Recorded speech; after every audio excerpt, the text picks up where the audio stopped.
الرحمن الرحیم ناظرین السلام علیکم۔ اسماعیل خان ایک نئی ویڈیو کے ساتھ آپ کی خدمت میں حاضر ہے۔ ناظرین، آج ہم بات کرنے والے ہیں رچرڈ گرنیل کے بارے میں۔ رچرڈ گرنیل کو 26 نومبر سے پہلے پاکستان میں کوئی بھی نہیں جانتا تھا سوائے چند لوگوں کے۔ یہ ایک امریکی سفارتکار ہے اور سابق گورنمنٹ آفیشل ہیں، امریکی حکومت میں مختلف خدمات سر انجام دے چکے ہیں۔ یہ ڈونلڈ ٹرمپ کا سابقہ دور تھا، اس میں جرمنی میں ان کے سفیر رہے اور مختلف جو فرائض ہے انہوں نے حکومتی انجام دیے۔ اب یہ شنید آ رہی تھی 26 نومبر سے پہلے بھی کہ ڈونلڈ ٹرمپ ان کو اہم عہدہ دیں گے، خصوصی ایلچی بنائیں گے۔ 26 نومبر تک اس کی کنفرمیشن نہیں ہوئی تھی، تو 26 نومبر کو جب پی ٹی آئی احتجاج کر رہی تھی اور اس رات پھر فائرنگ ہوئی، اسلام آباد میں قتل عام ہوا، اس دن گارڈین کی ایک خبر تھی جس میں انہوں نے اس خبر میں بتایا تھا کہ پی ٹی آئی کے پروٹیسٹر عمران خان کی رہائی کا مطالبہ کر رہے ہیں اور اپنے سیاسی قیدیوں کی رہائی کا مطالبہ کر رہے ہیں اور آئین کی بحالی کا مطالبہ کر رہے ہیں، مینڈیٹ کی واپسی کا مطالبہ کر رہے ہیں، اور وہ پروٹیسٹ کرتے ہوئے اسلام آباد کی طرف آ رہے ہیں۔ اس خبر کے اوپر انہوں نے ری ٹویٹ کیا، رچرڈ گرنیل نے۔ اس میں انہوں نے لکھا تھا ریلیز عمران خان۔ اس کو پھر پاکستان میں کوئی خاص رپورٹ نہیں کیا گیا سوائے ایک اینکر عیسیٰ نقوی نے، انہوں نے اس پر ایک ولاگ کیا تھا۔ لیکن یہ دن گزرتے گئے۔ 15 دسمبر کو جو آنے والے صدر ہیں، نو منتخب صدر ڈونلڈ ٹرمپ، انہوں نے اپنے ٹویٹر اکاؤنٹ سے ان کی سی وی شیئر کی اور ان کو اپنا خصوصی ایلچی نامزد کیا مختلف ممالک کے لیے، جس میں انہوں نے ساؤتھ کوریا اور اس کے علاوہ انہوں نے وینزویلا انکلوڈنگ ان کو قرار دیا، باقی ملکوں کے نام نہیں لکھے گئے، ان کے لیے اپنا خصوصی ایلچی نامزد کیا۔ یعنی اس طرح کنفرمیشن ہو گئی کہ رچرڈ گرنیل وہ ڈونلڈ ٹرمپ کی حکومت میں ایک اہم حکومتی عہدے پر ہوں گے اور اہم ذمہ داری ان کے سپرد ہوگی۔ یوکرائن وار کے معاملات کو بھی وہ ڈیل کریں گے۔ تو جب یہ کنفرمیشن ہوئی، لوگوں کو پتہ چل گیا کہ یہ خصوصی ایلچی بننے والے ہیں، تو وہ ٹویٹ جو انہوں نے کیا تھا 26 نومبر کو، اس کی ویلیو بن گئی۔ لوگوں نے دھڑا دھڑ، خاص طور پہ پاکستانی عوام نے اور جو پاکستانی اوورسیز پاکستانی ہیں، غیر ملکوں میں بیٹھے ہیں، انہوں نے اس کو دیکھا، اس کو لائک کیا، اس کو ری ٹویٹ کیا، حتیٰ کہ اس کی جو ریچ تھی وہ 1 کروڑ سے بھی اوپر چلی گئی، 1 کروڑ 10 لاکھ لگ بھگ ہو گئی۔ معلوم نہیں اس وقت اس کی کیا صورتحال ہے۔ تو پاکستان کی حکومت کو، پاکستان کی اسٹیبلشمنٹ کو اور ان کے ہم نواؤں کو یہ بات بہت بری لگی۔ رچرڈ گرنیل بھی دیکھ رہے تھے کہ میری اس ٹویٹ کو اتنی پذیرائی ملی ہے، میری ریچ ڈونلڈ ٹرمپ کے برابر ہو گئی ہے، حالانکہ وہ ان کے ایک صرف عہدیدار بننے جا رہے تھے اور وہ امریکہ کے صدر ہیں آنے والے۔ تو پاکستان میں ان کے خلاف پروپیگنڈا شروع کر دیا گیا۔ جیو نے خاص طور پر، جو اسٹیبلشمنٹ کا ہم نوا ہے اور معلوم نہیں کس کس کا ہم نوا ہے، انہوں نے خبر دی، اپنے ٹویٹر سے بھی دی، ٹویٹر اکاؤنٹ سے بھی، اور اپنے ویب سائٹ پر بھی، جو جیو نیوز کی ویب سائٹ ہے، کہ رچرڈ گرنیل کو ڈونلڈ ٹرمپ نے اپنا خصوصی ایلچی نامزد کیا ہے اور وہ ہم جنس پرست ہیں، یعنی گے ہیں۔ اب اس بات کو امریکہ میں تو نارمل لیا جاتا ہے، لیگلائز ہے، وہاں پر اس کے خلاف بات کرنا بھی جرم ہے اور ایسے لوگوں کو معاشرے کا برابر فرد سمجھا جاتا ہے۔ ان کی اخلاقیات اور ہماری اخلاقیات میں فرق ہے، مذہبی فرق بھی ہے، کلچر کا بھی فرق ہے، سوچ کا بھی فرق ہے۔ تو رچرڈ گرنیل کو کسی نے بتایا ہوگا یا آرٹیفیشل انٹیلیجنس کے ذریعے انہوں نے جان لیا ہوگا کہ پاکستان کے تناظر میں یہ ایک گالی ہے۔ جیو نیوز جو آپ کو خبر دے رہا ہے آپ کے بارے میں، انہوں نے آپ کا ایک نیگیٹو امپریشن جو ہے پاکستانی عوام پر دینے کی کوشش کی ہے کہ یہ ہم جنس پرست ہیں، یہ ایک برے آدمی ہیں. تو رچرڈ گرنیل نے جیو کی اسی ٹویٹ کو اٹھا کر اس کے اوپر پھر ری ٹویٹ کر دیا. انہوں نے کہا آئی سے اٹ اگین، کہ میں دوبارہ کہتا ہوں ریلیز عمران خان. اس دفعہ انہوں نے فری عمران خان کا لفظ استعمال کیا. انہوں نے کہا کہ آپ میرے خلاف جو لینگویج استعمال کر رہے ہیں میں اس سے بے خبر نہیں ہوں. یہ آپ کی ٹویٹ کو ری ٹویٹ کر کے اپنی بات کو دہرانا، اس سے آپ سمجھ جائے کہ آپ کے پروپیگنڈے سے میں متاثر نہیں ہو رہا ہوں، آپ کی باتوں سے میں متاثر نہیں ہو رہا ہوں. انہوں نے دوبارہ فری عمران خان کا ٹویٹ کیا. اس ٹویٹ کو بھی بہت زیادہ پذیرائی ملی، لائکس ملے، اس کی بہت بڑی ریچ ہوئی، کروڑ سے یہ پھر اوپر چلا گیا. اور رچرڈ گرنیل جو ہے پاکستانی میڈیا میں بھی زیر بحث آ گئے، پاکستانی بلاگر میں بھی زیر بحث آ گئے، اور معاملات آگے بڑھتے گئے. اب یہاں جو پاکستانی حکومت تھی اور ان کے ہم نوا تھے اور ان کے جو سہولت کار تھے، صحافی تھے یا اسٹیبلشمنٹ تھی یا جو لوگ بھی اس میں تھے، انہوں نے ایک حماقت تو کر ہی ڈالی تھی رچرڈ گرنیل کو چڑھا کر، ان پر ذاتی حملہ کر کے. حالانکہ ان کو سوچنا چاہیے تھا کہ وہ ایک نو منتخب حکومت کے ایک اہم عہدے پر آنے والے ہیں. ان سے بگاڑ کر آپ کو کیا ملے گا؟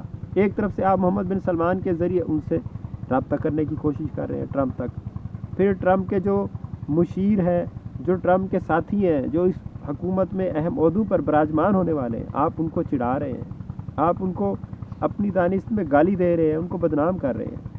یہ وہ دنیا تو نہیں ہے، پرانی دنیا تو نہیں ہے کہ چیزوں کا پتہ نہ چلے. آرٹیفیشل انٹیلیجنس ہے، ایسی ڈیوائسز آ گئی ہیں، ایسی ایپس آ گئی ہیں جو آل دی لینگویجز جو پوری دنیا کی تمام زبانوں کا ترجمہ کر سکتی ہیں. تو اب چیزوں کا فوراً پتہ چل جاتا ہے، ٹرانسلیٹ ہو جاتی ہیں.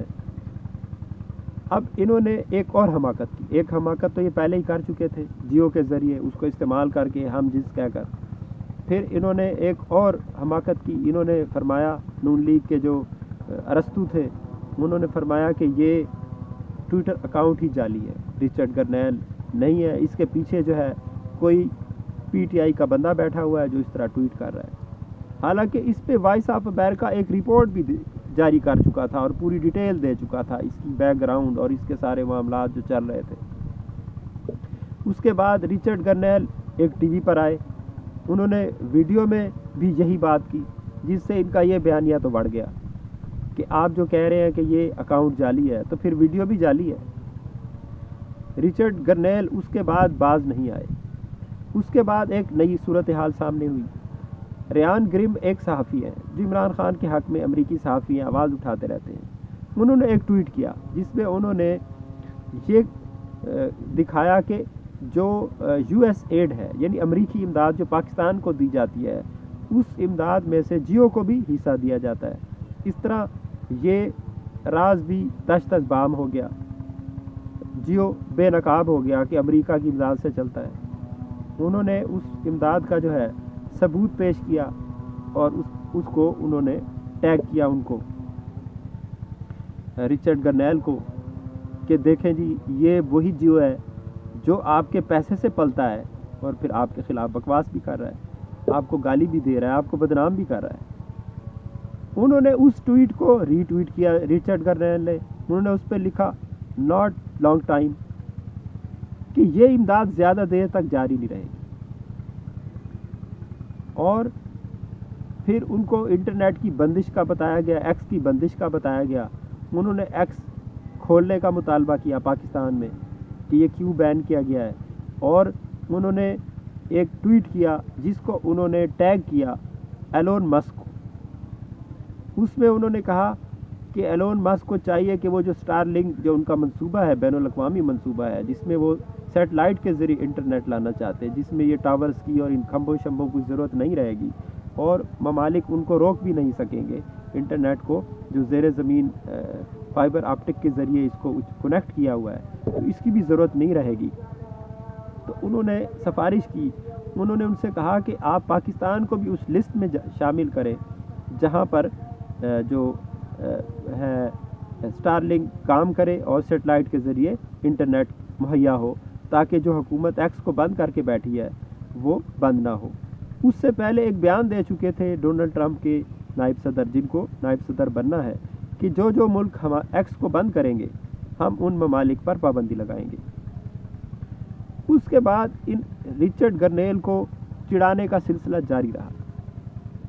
ہم یہ تو کہہ سکتے ہیں کہ وہاں کی جو اوورسیز پاکستانی ہیں انہوں نے ٹرمپ انتظامیہ تک، ٹرمپ کی ٹیم تک رسائی حاصل کی اور بہت کچھ اپنا بیانیہ وہاں پیش کیا، لیکن اس میں ان کی حماقتوں کا بھی بہت کردار ہے کہ انہوں نے رچرڈ گرنیل کو پرسنل کر دیا۔ ایک تو یہ کہ ایک امریکی حکومت کی آفیشیل پالیسی ہے، وہ اس پر صرف آفیشیل انداز میں بات کرے گا، لیکن جب آپ اس کی ذات پر حملہ کریں گے، اس کو گالی دیں گے، ناشائستہ الفاظ سے اس کو نوازیں گے، تو پھر وہ آپ پر اٹیک کرے گا، پرسنل اٹیک کرے گا۔ پھر انہوں نے اس بات کو بھی کہا، یعنی امریکہ کی جو امداد ہے وہ اس کو بند کرنے کی بات کی کہ ہم اس کی امداد جیو کی بند کر دیں گے۔ پھر شہری رحمان کی این جی او امریکہ سے امداد لیتی ہے، پھر یہ راز بھی تش تش بعد میں ہو گیا، اس کو بھی بند کرنے کی بات کی۔